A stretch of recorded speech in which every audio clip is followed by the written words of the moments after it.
ತುಂಬ ಚೆನ್ನಾಗಿ ಹಿಮ್ಮತ್ವತಿ ತನ್ನ ವಿಷಯದ ಮಂಡನೆ ಮಾಡಿದ್ದಾರೆ.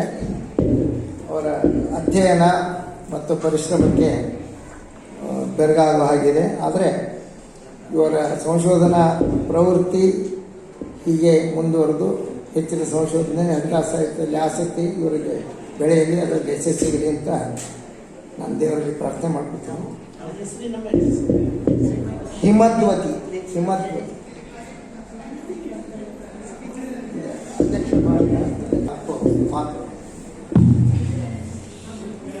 ಶ್ರೀ ಹರಿವಾಯುಗುರುಭ್ಯೋ ನಮಃ. ಕಾಲೇ ಫಲತಿ ಸುರದ್ರುಃ ಚಿಂತಾಮಣಿರಪಿ ಯಾಚನೆ ದಾತ ವರ್ಷತಿ ಸಕಲಮಭೀಷ್ಟಂ ದರ್ಶನ ಮಾತ್ರ ಶ್ರೀಪಾದರಾಯಣಿ.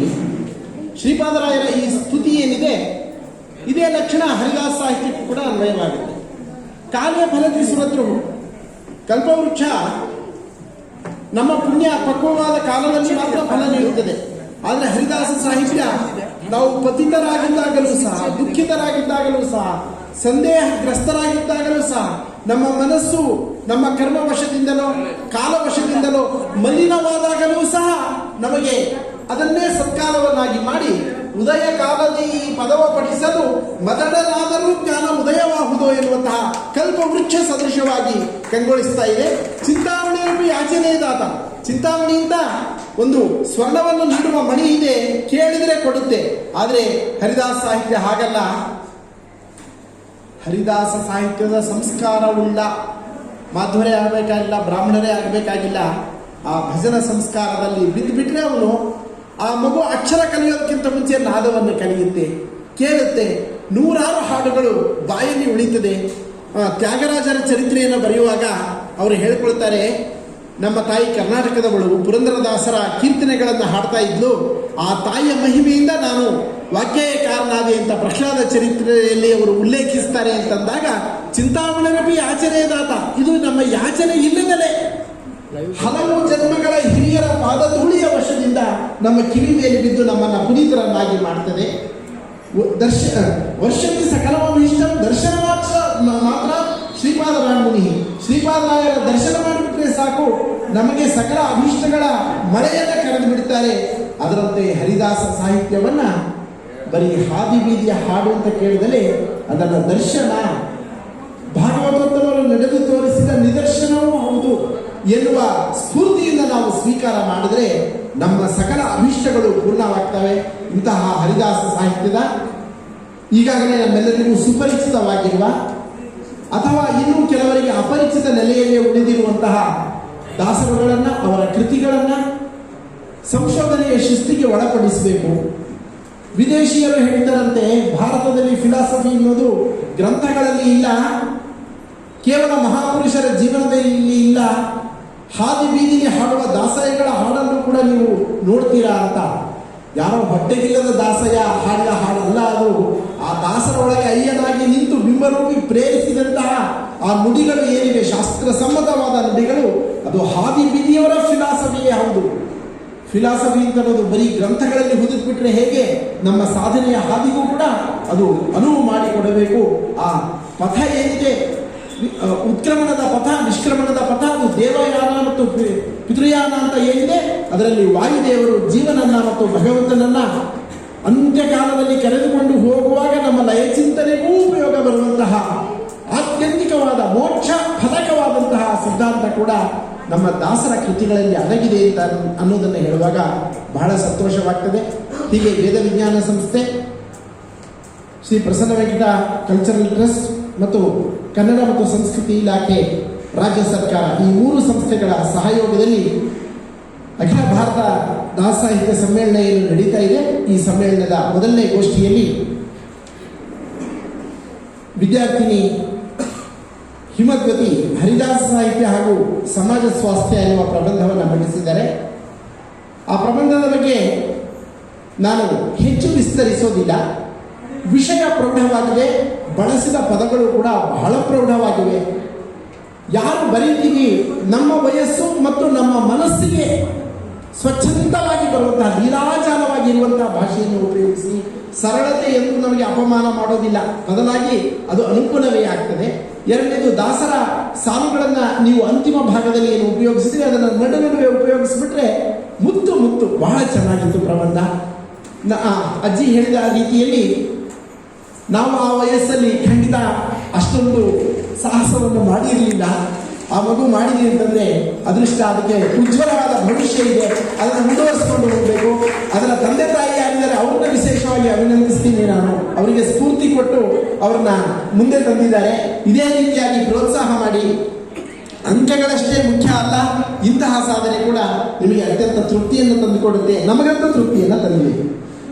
ಇನ್ನ ಶ್ರೀಪಾದರಾಜರ ಕೃತಿಗಳಲ್ಲಿ ಪೌರಾಣಿಕ ಅಂಶಗಳು ಎನ್ನುವ ವಿಚಾರವನ್ನು ಕುರಿತು ವಿದ್ವಾಂಸರಾದ ಹಿರಿಯರಾದ ಭಾಗವತ ಧರ್ಮಾಸಕ್ತರಾದ ಡಾಕ್ಟರ್ ರಘುತಮಾಚಾರ್ಯ ನಾಗಸಂಪಿಗೆಯವರು, ಬಿಂದುಮಾನವಾಚಾರ್ಯ ನಾಗಸಂಪಿಗೆಯವರು, ಅವರ ರಂಗಂದ್ರೆ ಹೆಸರೇ ನನಗೆ ಮತ್ತೆ ಮತ್ತೆ ಬಾಯಿಗೆ ಬರುತ್ತೆ. ಬಿಂದುಮಾನವಾಚಾರ್ಯ ನಾಗಸಂಪಿಗೆಯವರು ಪ್ರಬಂಧವನ್ನು ಮಂಡಿಸಿದ್ರು. ಆ ಪ್ರಬಂಧದ ಬಗ್ಗೆ ಹೇಳಬೇಕು ಅಂತಂದ್ರೆ, ಇವರು ಏನು 5-6 ಶೀಟ್ ಇಟ್ಟಿದ್ದಾರೆ, ಇದೇ ಒಂದು PhD ಥೀಸಿಸ್ ಆಗುತ್ತೆ. ಆದರೆ ಶ್ರೀಪಾದರಾಜರ ಕೃತಿಗಳ ವೈಶಿಷ್ಟ್ಯ ಏನು ಅಂತಂದ್ರೆ, ಅವರ ಒಂದೊಂದು ಕೀರ್ತನೆಯೂ ಕೂಡ ಇದರ 16ರಷ್ಟು ವಿಸ್ತಾರವನ್ನು ತಾಳಬಲ್ಲದು. ಆಚಾರ್ಯರಿಗೆ ನಾವು ಇವತ್ತು ಏನು ಮಾಡಿದ್ದೀವಿ ಅಂತಂದ್ರೆ, ಹೇಳಿ ಅಂತ ಹೇಳಿ ಅವರ ಗಂಟಲು ಹಿಡ್ಕೊಂಡ್ಬಿಟ್ಟಿದ್ದೀವಿ ಸಮಯಕ್ಕೆ. ಅವರು ಅಷ್ಟು ಸುಶ್ರಾವ್ಯವಾಗಿ ಪುರಾಣದ ಶ್ಲೋಕಗಳ ಸಹಿತವಾಗಿ ನಿರೂಪಣೆ ಮಾಡ್ತಾ ಇದ್ರು. ಆದರೆ ನನ್ನ ಕಡೆ, ನಮ್ಮ ಜಿತಾಂತರ ಅವ್ರ ಕಡೆ ನೋಡ್ತಾ ಇದ್ರು, ಸಮಯ ಆಯ್ತು ಅಂತಾರೇನೋ ಅಂತ. ಈ ಅತಿ ಎಚ್ಚರಿಕೆನೂ ಒಂದೊಂದ್ಸಲ ರಸಭಂಗವನ್ನು ಉಂಟು ಮಾಡ್ತದೆ. ನಿಮ್ಮ ಪಾಡಿಗೆ ನೀವು ಸ್ವಚ್ಛಂದವಾಗಿ ಹೇಳಬಹುದಾದ್ರೆ ಅದು ವಿಚಾರ. 2 ನಿಮಿಷ ಆಚೆ ಈಚೆ ಆದರೆ ಏನೂ ಆಗೋದಿಲ್ಲ. ಆಚಾರ್ಯರು ಇನ್ನೂ ಹೇಳಬೇಕಾದ್ದನ್ನು ನಾನು 2 ಮಾತು ಹೇಳಲಿಕ್ಕೆ ಇಷ್ಟಪಡ್ತೇನೆ. ಕಾವೇರಿ ವಿರಜಾತೋಯಂ, ವಿರಜಾಸೇಯಂ ಅಂತಲೂ ಪಾಠಾಂತರ ಉಂಟು. ವೈಕುಂಠಂ ರಂಗಮಂದಿರಂ ಅಂತ ಇದೆ ಮುಂದಿನ ಪಾದ. ಆದ್ದರಿಂದ ಪರಮ ವೈಕುಂಠ ರಂಗಮಂದಿರ ಅಂದ್ರು ಶ್ರೀಪಾದರಾಜರು.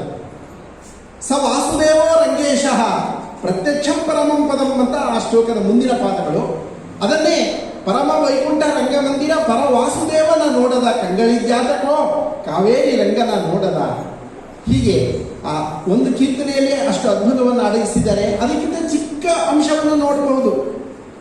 ಪೋಪು ಹೋಗೋಣ ಬಾರೋ ರಂಗ ಅಂತ ಕೆಲವು ಕಡೆ ಇದೆ, ಆಡ ಹೋಗೋಣ ಬಾರೋ ರಂಗ ಅಂತ ಕೆಲವು ಕಡೆ ಪಾಠಾಂತರ ಇದೆ.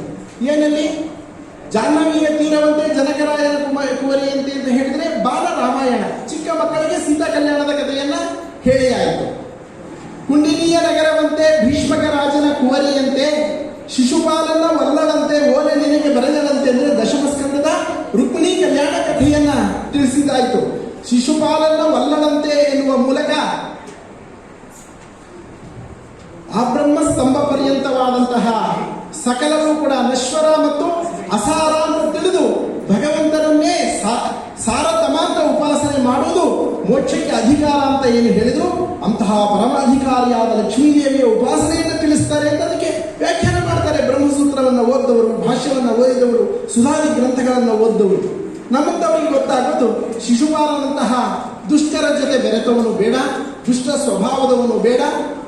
ಓಲೆ ನಿನಗೆ ಬೆರೆದಳಂತೆ, ರುಕ್ಮಿಣಿ ದೇವಿ ನೀನೇ ಬೇಕು ಸ್ವಾಮಿ ಅಂತ ಏನು ಪ್ರಾರ್ಥನೆ ಮಾಡಿದಾಳೆ. ರುಕ್ಮಿಣಿ ಪತ್ರ ಏನಿದೆ ದಶಮ ಸ್ಕಂದದಲ್ಲಿ, ಅದೆಲ್ಲದವನ್ನು ಕೂಡ ನಿನಗೆ ಓಲೆ ಬರೆದಳಂತೆ. ನಿನಗೆ ಅನ್ನೋದು ಸಾಧಾರಣವಾದ ಕನ್ನಡ ಅದು ನಿರ್ದೇಶಕ ಸರ್ವನಾಮ ಅಂತದ್ದು. ಅದನ್ನು ಇಟ್ಕೊಂಡು ನಿನಗೆ ಅಂತಂದ್ರೆ ಇನ್ನೊಬ್ಬರ ವಿನಃ ಸಕಲರನ್ನು ವ್ಯಾವೃತ್ತಿ ಮಾಡಿಬಿಡುತ್ತೆ ಅದು ನಿನಗೆ ಎನ್ನುವ ಪದ. ಕನ್ನಡಕ್ಕೆ ಈ ರೀತಿ ವ್ಯಾಖ್ಯಾನ ಮಾಡಬೇಕು, ಅಂತಹ ಥೀಸಿಸ್ಗಳು ಬರಬೇಕು ಅಂತ ಬೆಳಗಿನಿಂದ ಎಲ್ಲ ಹಿರಿಯರು ವ್ಯಕ್ತಪಡಿಸ್ತಾ ಇರೋದೇ ಹೊರತು ನಾವು ದಿನನಿತ್ಯದ ವ್ಯವಹಾರದಲ್ಲಿ ಏನು ಬಳಸ್ತೀವಿ ಅಷ್ಟು ಸುಲಭ ಅಂತ ಅಂದ್ಕೊಳ್ಳೋದು ಬೇಕಿಲ್ಲ ಕನ್ನಡವನ್ನು. ಅದು ಸುಲಭವಾದ್ದು ಖಂಡಿತ ಹೌದು. ಸುಲಿದ ಬಾಳೆಯ ಹಣ್ಣಿನಂದದಿ ಸಿಗುರನ್ನು ತೆಗೆದಂತಹ ಕಬ್ಬಿನಂತೆ ಇದೆ ಅದು, ಅಳಿದ ಉಷ್ಣದ ಹಾಲಿನಂದದಿ ಅಂತೆಲ್ಲ ಕವಿಗಳು ವರ್ಣನೆ ಮಾಡಿದರು. ಆದರೆ ಆ ಕನ್ನಡಕ್ಕೆ ಮಂತ್ರತ್ವವನ್ನು ತಂದುಕೊಟ್ಟವರು ಹರಿದಾಸರು. ಉಪನಿಷತ್ ವಾಣಿಗೆ ಸಮವನ್ನಾಗಿ ಮಾಡಿದರು. ಆದ್ದರಿಂದಲೇ ವ್ಯಾಸರಾಯರ ಪುರಂದರದಾಸರ ಕೃತಿಗಳನ್ನು ಪುರಂದರ ಉಪನಿಷತ್ತು ಅಂತ ಹೇಳಿ ಗೌರವಿಸ್ತಾರೆ ವ್ಯಾಸರಾಯರು. ಅಂತಂದ್ರೆ ನಿನಗೆ ಎನ್ನುವ ಕನ್ನಡ ಪದ ಏನಿದೆ ಅದು ಸಕಲರನ್ನು ವ್ಯಾವೃತ್ತಿ ಮಾಡಿಬಿಟ್ಟು ಶ್ರೀಕೃಷ್ಣನಲ್ಲೇ ಶರಣಾಗತಿಯನ್ನು ತೋರಿಸ್ತಾ ಇದೆ. ರಾಮಾಯಣ ಆಯಿತು, ಭಾಗವತ ಆಯಿತು, ಇನ್ನು ಮಹಾಭಾರತವನ್ನು ಬಿಡಬಾರದಲ್ವಾ? ಕೌರವರು ಪಾಂಡವರು ಕೌರವರಿಗೆ ಲೆಕ್ಕನಾಡಿ ಸೋದರಂತೆ. ಅಲ್ಲೆಲ್ಲ ಸಂಭ್ರಮದ ವಿಚಾರ. ಇಲ್ಲಿ ದುಃಖದ ವಿಚಾರ. ರಾಜ್ಯವನ್ನೇ ಬಿಡಬೇಕಂತೆ ರಂಗವಿಠಲ, ನೀ ಬರಬೇಕಂತೆ. ಯಾವಾಗ ಬರ್ತಾನೆ ರಂಗವಿಠಲ? ಬಿಡುವಾಗ ಬರೋದಿಲ್ಲ, ಕೊಡುವಾಗ ಬರ್ತಾನೆ ರಾಜ್ಯವನ್ನ. ತಗೊಳ್ಳುವಾಗ ಅಲ್ಲ, ತಗೊಂಡಿಲ್ಲ. ಅವರು ಶ್ರೀಕೃಷ್ಣ ಕೊಟ್ಟಿದ್ದದು ಕೃಷ್ಣನಿಂದ ದತ್ತವಾದ್ದು. ಆದ್ದರಿಂದ ನಾವು ಅವರು ರಾಜ್ಯವನ್ನು ಬಿಡಬೇಕು ಅಂದ್ರೆ ನಾವು ಪ್ರಾಣವನ್ನು ಬಿಡಬೇಕಾಗುತ್ತೆ ಸಾಧನೆಗಾಗಿ. ನಿನ್ನ ವಿನಃ ಇನ್ನೇನು ಬೇಡ ಸ್ವಾಮಿ, ನಾನಿನಗೆ ಅನ್ಯ ಬೇಡುವುದಿಲ್ಲ. ಎನ್ನ ಹೃದಯ ಕಮಲಗಳನ್ನು ನೆಲೆಸಿರುವ ಹರಿಯೇ. ಆ ಕೀರ್ತನೆಯ ಭಾವವನ್ನು ಹೇಳಿದರು. ಏನು ಅಂಬರೀಷ ಮಹಾರಾಜರ ಅಷ್ಟಾಂಗ ಯೋಗ, ಭಕ್ತಿ ಯೋಗ ಇದೆಯಲ್ಲ, ಅದು ಲೋಕದ ಅಷ್ಟಾಂಗ ಯೋಗ ಅಲ್ಲ. ಅಷ್ಟ ಅಂಗಗಳ ಮೂಲಕ, ಪಂಚ ಜ್ಞಾನೇಂದ್ರಿಯ ಪಂಚ ಕರ್ಮೇಂದ್ರಿಯಗಳ ಮೂಲಕ, ಏಕಾದಶ ಇಂದ್ರಿಯವಾದ ಮನಸ್ಸಿನ ಮೂಲಕ ಭಗವಂತನನ್ನ ಕಾಣುವಂತಹ, ಅದರ ಒಳ ವಿಭಾಗವಾದ ಚಿತ್ತ ನಿನ್ನೊಳ ನೆಲೆಸಲಿ ಅಂತ ಹೇಳ್ತಕ್ಕಂಥ ಭಾಗಗಳನ್ನೆಲ್ಲ ತುಂಬಾ ಚೆನ್ನಾಗಿ ಹೇಳಲಿಕ್ಕೆ ಅವಕಾಶ ಇರುವಂತಹ ಪ್ರಬಂಧವನ್ನ ಬಹಳ ಚೆನ್ನಾಗಿ ಹೇಳಿದ್ರು. ಚುಂಬನ್ನಿವ, ಆಶ್ಲಿಷನ್ನಿವ, ಚಕ್ಷುಷಾ ಪಿಬನ್ನಿವ ಅಂತ ಏನು ಭಾಗವತದ ಶ್ಲೋಕಗಳ ಸಾರವನ್ನು ಹೇಳಿದ್ರು, ಅದು ಬಹಳ ಸಂತೋಷವನ್ನ ಉಂಟು ಮಾಡಿದೆ. ಪ್ರಬಂಧ ಅಂದ್ರೆ ಹೀಗೆ ಇರಬೇಕು. ಇನ್ನ ಮುಖ್ಯವಾಗಿ ಗೋಷ್ಠಿಯ ಆಶಯ ಏನಿತ್ತು ಅಂದ್ರೆ, ಹರಿದಾಸರ ಕೀರ್ತನೆಗಳಲ್ಲಿ ಇತಿಹಾಸದ ಅಂಶಗಳೇನು ಬರ್ತವೆ, ಆ ಇತಿಹಾಸದ ಅಂಶಗಳನ್ನು ಕುರಿತಂತೆ ಹೇಗೆ ಅಧ್ಯಯನಗಳು ನಡೆಯಬೇಕು ಅನ್ನುವಂತಹ ಒಂದೆರಡು ಮಾರ್ಗಸೂಚಿ ಮಾತುಗಳನ್ನ ಆಡಬೇಕಾಗಿತ್ತು ಈ ಗೋಷ್ಠಿಯ ಅಂಗವಾಗಿ. ಇತಿಹಾಸವನ್ನ ಹೇಳುವುದೇ ಹರಿದಾಸರ ಕೀರ್ತನೆಗಳ ಪ್ರಧಾನ ಉದ್ದೇಶ ಏನಲ್ಲ. ಅದಕ್ಕೆ ಬದಲಾಗಿ ಹರಿಭಕ್ತರ ನಾಮ ಸಂಕೀರ್ತನೆ, ಒಂದಿಷ್ಟು ಮಹಿಮೆಗಳನ್ನು ಹೇಳುವುದು ಹರಿದಾಸರ ಕೀರ್ತನೆಗಳ ಪ್ರಧಾನವಾದ ಉದ್ದೇಶ, ಹರಿದಾಸ ಸಾಹಿತ್ಯದ ಪ್ರಧಾನವಾದ ಉದ್ದೇಶ. ಆದರೆ ಕೆಲವು ಸಲ ಆ ರೀತಿಯ ಮಹಿಮೆಯನ್ನು ಹೇಳುವಾಗ ವಿಸ್ತಾರವಾಗಿ ಚರಿತ್ರೆಯನ್ನು ಹೇಳಿರುವಂತಹ ಭಾಗಗಳಿವೆ. ಅವುಗಳು ಸಂಖ್ಯೆಯಲ್ಲಿ ಕಡಿಮೆ ಇದ್ದರೂ ಕೂಡ ಸತ್ವದಲ್ಲಿ ಬಹಳ ಗಟ್ಟಿಯಾಗಿವೆ. ಉದಾಹರಣೆಗೆ ಮಧ್ವನಾಮ, ಇವರೇ ಪ್ರಸ್ತಾಪವನ್ನು ಮಾಡಿದರು. ಆ ಮಧ್ವನಾಮದಲ್ಲಿ ಹೀಗೆ ಬರುತ್ತೆ. ಅಮ್ಮ ಸ್ವಲ್ಪ ಕೇಳಿಸ್ಕೊಳ್ಳಿ, 2 ನಿಮಿಷ ಮಾತಾಡ್ತೀನಿ. ಅರ್ಭಗದಲದಲೈರಿ ಬದರಿಯಲಿ ಮಧ್ವಮುನಿ ನಿರ್ಭಯದಿ ಸಕಲ ಶಾಸ್ತ್ರವ ಪಠಿಸಿದ. ಶ್ರೀಮದ್ ಆಚಾರ್ಯರು ಚಿಕ್ಕ ಮಗುವಾಗಿದ್ದಾಗಲೇ ಬದರಿಕಾಶ್ರಮಕ್ಕೆ ಹೋಗಿ ವೇದವ್ಯಾಸರ ಸನ್ನಿಧಿಯಲ್ಲಿ ಶಾಸ್ತ್ರಾಧ್ಯಯನ ಮಾಡಿದರು ಅಂತ. ಅದು ಸುಮಧ್ವ ವಿಜಯದಲ್ಲಿ ಕಂಡು ಬರುವುದಿಲ್ಲ, ಹರಿವಾಯುಸ್ತುತಿಯಲ್ಲಿ ಕಂಡು ಬರುವುದಿಲ್ಲ, ನಮಗೆ ಅಣುಮಧ್ವ ವಿಜಯದಲ್ಲಿ ಕಂಡು ಬರುವುದಿಲ್ಲ. ಅದನ್ನ ಶ್ರೀಮದ್ ಆಚಾರ್ಯರ ಮತ್ತೊಬ್ಬ ಶಿಷ್ಯರು ಆಗಿರ್ತಕ್ಕಂತಹ ಸತ್ಯತೀರ್ಥರು ರಚಿಸಿದಂತಹ ಮಧ್ವ ವಿಲಾಸ ಎನ್ನುವ ಕೃತಿಯಲ್ಲಿ ಕಂಡು ಬರ್ತದೆ. ಆ ಮಧ್ವ ವಿಲಾಸಕ್ಕೆ ಮೂಲ ಮಧ್ಯ ವಾಯು ಪುರಾಣ. ಹೀಗೆ ಪುರಾಣಾಂತರದ ಕಥೆಯನ್ನು ಕೂಡ ನಮ್ಮ ಶ್ರೀಪಾದರಾಯರು ಸಂಗ್ರಹಿಸಿ ಕೊಟ್ಟಿದ್ರು ಅನ್ನೋದನ್ನು ನಾವು ನೋಡ್ತೇವೆ. ಹಾಗೆ ಮಧ್ವನಾಮದ ಉದ್ದಕ್ಕೂ ಕೂಡ ಸಾಕಷ್ಟು ಸಂಶೋಧನೆಗೆ ಅವಕಾಶ ಇದೆ. ಅಲ್ಲಿ ಮಧ್ವರ ಚರಿತ್ರೆ ಲೋಕದಲ್ಲಿ ಪ್ರಸಿದ್ಧವಾಗಿ ಉಕ್ತವಾದ, ಪ್ರಸಿದ್ಧಿ ಇಲ್ಲದೆ ಇರತಕ್ಕಂಥ ಉಕ್ತಿಗಳ ಒಂದು ಸಮ್ಮೇಳನವನ್ನು ಕೂಡ ಅಲ್ಲಿ ಮಾಡಿಕೊಟ್ಟಿದ್ದಾರೆ. ಅದರಂತೆ ವ್ಯಾಸರಾಯರ ಸುಳಾದಿ ಪುರಂದರದಾಸರದು ವಿಸ್ತಾರವಾಗಿ ವ್ಯಾಸರಾಯರ ಚರಿತ್ರೆಯನ್ನು ಇಲ್ಲಿ ಎಲ್ಲೂ ಅಷ್ಟು ಸುಲಭವಾಗಿ ವ್ಯಾಸ ಯೋಗಿ ಚರಿತ್ರೆಯಲ್ಲೇ ಇಲ್ಲದೇ ಇರತಕ್ಕಂತಹ ಅದ್ಭುತ ಉಲ್ಲೇಖಗಳನ್ನು ಪುರಂದರದಾಸರ ವ್ಯಾಸರಾಯರ ಸುಳಾದಿ ನಮಗೆ ತಿಳಿಸಿಕೊಡುತ್ತೆ.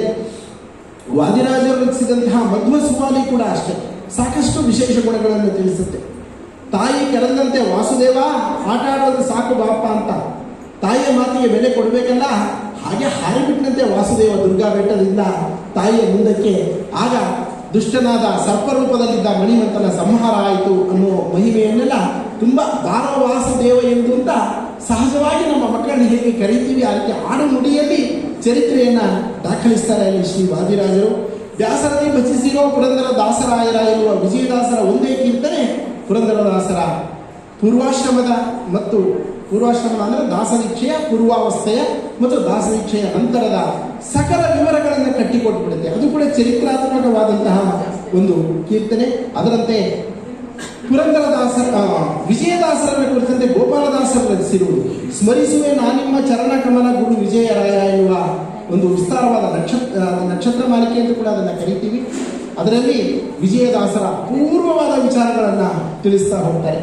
ನಾವೆಲ್ಲ ತಿಳ್ಕೊಂಡಿದ್ದೀವಿ ಅಪಮಾನವಾಗಿದ್ದಕ್ಕೆ ವಿಜಯದಾಸರು ಮನೆ ಬಿಟ್ಟು ಹೋದರು ಅಂತ. ಅದು ನಮ್ಮ ದೃಷ್ಟಿಯಿಂದ, ಲೋಕದ ದೃಷ್ಟಿಯಿಂದ. ಆದರೆ ಗೋಪಾಲದಾಸರ ದೃಷ್ಟಿಯಿಂದ ಹಾಗಿಲ್ಲ.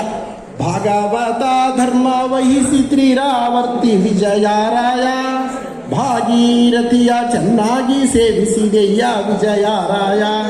ಅಪಮಾನ ಕಷ್ಟ ದುಃಖ ಅನ್ನೋದು ನೆಪ ಅಷ್ಟೇ. ಅವರು ಹೋಗಿದ್ದು ಜುಗುಪ್ಸೆಯಿಂದ ಅಲ್ಲ. ಸ್ವಾಮಿ ಮರ್ಯಾದೆ ಬಂದಾಗ್ಲೂ ನೀನೇ ಗತಿ, ಅಪಮಾನವಾದಾಗ್ಲೂ ನೀನೇ ಗತಿ ಅಂತ ಹೇಳಿ ಭಗವದರ್ಪಣ ಬುದ್ಧಿಯಿಂದ ಅವರು ಕ್ಷೇತ್ರ ಸಂಚಾರಕ್ಕೆ ಹೊರಟಿದ್ದು, ಎಲ್ಲಿಗೆ ಎಲ್ಲಿ ಅಂತರ್ಯಾಮಿಗೆ ಅವಮಾನವಾಗುತ್ತೋ ಅಲ್ಲಿ ನಿಲ್ಲಬಾರದು ಅಂತಕ್ಕಂತಹ ಒಂದು ಉಪಾಸನಾ ದೃಷ್ಟಿಯಿಂದ ಅವರು ಹೊರಟರು ಎನ್ನುವ ಉಪಾಸನಾ ರಹಸ್ಯವನ್ನ ನಮ್ಮ ಗೋಪಾಲದಾಸರು ತಿಳಿಸಿಕೊಡ್ತಾರೆ ಎನ್ನುವಾಗ ನಮ್ಮ ಚರಿತ್ರೆಗಳೇ ಉಲ್ಟಾ ಪಲ್ಟಾ ಆಗೋಗ್ಬಿಡ್ತವೆ ದಾಸರ ಕೃತಿಗಳನ್ನು. ಇನ್ನು ಸಾಕಷ್ಟು ಕೀರ್ತನೆಗಳಲ್ಲಿ ಒಂದೋ ಎರಡೋ ಇತಿಹಾಸದ ಎಳೆಗಳು ಬಂದಿರ್ತವೆ. ಆ ಎಳೆಗಳು ನಮಗೆ ಗೊತ್ತಿರುವ ಇತಿಹಾಸ ಆದರೆ ಸಂತೋಷ ಆಗುತ್ತೆ. ನಮಗೆ ಗೊತ್ತಿಲ್ಲದ ಬೇರೊಂದು ಮುಖವನ್ನು ಆ ಎಳೆ ಹೇಳ್ತಾ ಇದ್ರೆ ದಿಗ್ಭ್ರಮೆ ಆಗಿ ಹೋಗುತ್ತೆ, ಸಂದೇಹಗಳು ನಮಗೆ ಬರ್ತವೆ. ಈಗ ಮಹಿಮೆ ಸಾಲದೆ ಇಷ್ಟೇ ಮಹಿಮೆ ಸಾಲದೆ ಎನ್ನುವಂತಹ ಕೀರ್ತನೆಯಲ್ಲಿ ನಾವು ಶ್ರೀಪಾದರಾಯರ ಮಹಿಮೆಯನ್ನು ತಿಳಿಸಿರುವುದನ್ನು ನೋಡ್ತೀವಿ. ವ್ಯಾಸರಾಯರು ಪ್ರತ್ಯುತ ಶಾಸ್ತ್ರ ಜಿಹ್ವೆಗಳ ಶೇಷನೆ ಕೊಂಡಾಡಬೇಕು ವ್ಯಾಸರಾಯರ ಸನ್ಯಾಸದಿರುವ ಎನ್ನುವಂತಹ ಕೀರ್ತನೆಯಲ್ಲಿ ಶ್ರೀಪಾದರಾಯರು ವ್ಯಾಸರಾಯರ ಚರಿತ್ರೆಯನ್ನು ತಿಳಿಸಿರುವುದನ್ನು ನೋಡ್ತೀವಿ. ಇದರಂತೆ ಗೋಪಾಲದಾಸರ ವಾದಿರಾಜರ ಸಂಬಂಧಪಟ್ಟಂಥ ಕೃತಿ, ವಿಜಯದಾಸರು ಹೇಳಿರ್ತಕ್ಕಂತಹ ವ್ಯಾಸರಾಯರ ಸುಳಾದಿ, ವಿಜಯೇಂದ್ರ ಸ್ವಾಮಿಗಳವರ ಬಗ್ಗೆ ವಿಶೇಷವಾಗಿ ನಿಜಪುರಂದರದಾಸರು ಹೇಳ್ತಾರೆ, ವಿಜಯೇಂದ್ರ ಮುನಿಯ ನಾಕಂಡೆ ಮುದಗೊಡ್ಡೆ ಅಂತ. ನಮಗಲ್ಲೊಂದು ಅದ್ಭುತ ವಿಚಾರ ತಿಳಿಯುತ್ತೆ. ಆನೆಯ ಮೇಲೆ ಯತಿಗಳಿಗೆ ಮೆರವಣಿಗೆ ಮಾಡುವ ಸಂಪ್ರದಾಯ ಇನ್ನೆಲ್ಲೂ ಕಾಣೋದಿಲ್ಲ ಅಂತ ಕೆಲವರು ಹೇಳ್ತಾ ಇರುವಾಗ, ಅಲ್ಲಿ ವಿಜಯ ಡಂಗುರ ಹೊಯಿಸಿ ಗಜವೇರಿ ಬರುತ್ತಿಪ್ಪ ವಿಜಯೇಂದ್ರ ಮುನಿಯ ನಾಕಂಡೆ ಮುದಗೊಂಡೆ ಎನ್ನುವ ವಿಶೇಷ ಉಲ್ಲೇಖವನ್ನು ಮಾಡುವ ಮೂಲಕ ವಿಜಯೇಂದ್ರನಿಗೆ ಆನೆಯ ಮೇಲೆ ಮೆರವಣಿಗೆ ಆಗಿತ್ತು ಎನ್ನುವಂತಹ ವಿಷಯವನ್ನು ತಿಳಿಸಿಬಿಡ್ತಾರೆ. ಇನ್ನು ಶ್ರೀಪಾದರಾಜರ ಕೀರ್ತನೆಯಲ್ಲಿ ನಮಗೆ ಮುದ್ದಿನ ಕವಚ ಮೇಲ್ಕುಲಾಯಿ ಅಂದ್ರಲ್ಲ, ಕುಲಾಯಿಗೆ ಮಗುವಿಗೆ ಹೊಲಿಸುವಂತಹ ಒಂದು ಬಟ್ಟೆಯ ಟೋಪಿ ಅಂತ ನಾವೆಲ್ಲ ಭಾವಿಸಿದ್ವಿ. ಮೇಲ್ಕುಲಾಯಿ ಅಂತಂದ್ರೆ ವಿಜಯನಗರ ಕಾಲದ ಕಿರೀಟದ ಶೈಲಿ. ಅಂದರೆ ತಿಮ್ಮಪ್ಪನ ಎದುರಿಗೆ ಶ್ರೀಕೃಷ್ಣ ದೇವರಾಯನ ಪ್ರತಿಮೆ ಏನಿದೆ, ಆತನ ತಲೆಗೆ ಏನು ಕಿರೀಟ ಇದೆ, ಆ ಶೈಲಿಗೆ ಕುಲಾಯಿ ಅಂತ ಕರೀತಾ ಇದ್ರು ಅನ್ನೋದು ಸಂಶೋಧನೆಯ ಮೂಲಕ ನಮಗೆ ಇತಿಹಾಸ ತಿಳಿದು ಬರ್ತಾ ಇದೆ. ಅದಕ್ಕೆ ಪ್ರೂಫ್ ಎಲ್ಲಿದೆ ಅಂದರೆ, ಮುಳುಬಾಗಿಲು ಮಠದಲ್ಲಿರ್ತಕ್ಕಂತಹ ಶ್ರೀಪಾದರಾಜರು ಪಾಠ ಹೇಳ್ತಾ ಇರೋದು, ವ್ಯಾಸರಾಯರು ಪಾಠ ಕೇಳ್ತಾ ಇರುವ ಶಿಲ್ಪ ಇದೆ ಕಂಬಗಳಲ್ಲಿ, ಅಲ್ಲಿ ಶ್ರೀಪಾದರಾಜರಿಗೆ ಆ ಕಿರೀಟ ಕುಲಾಯಿ ಇದೆ ಅನ್ನೋದನ್ನು ನಮ್ಮ ತಿರುಪತಿಯ ರಘುವಂತಮ ಅಂತಕ್ಕಂಥವರು ಸಂಶೋಧನೆ ಮಾಡಿದ್ದಾರೆ.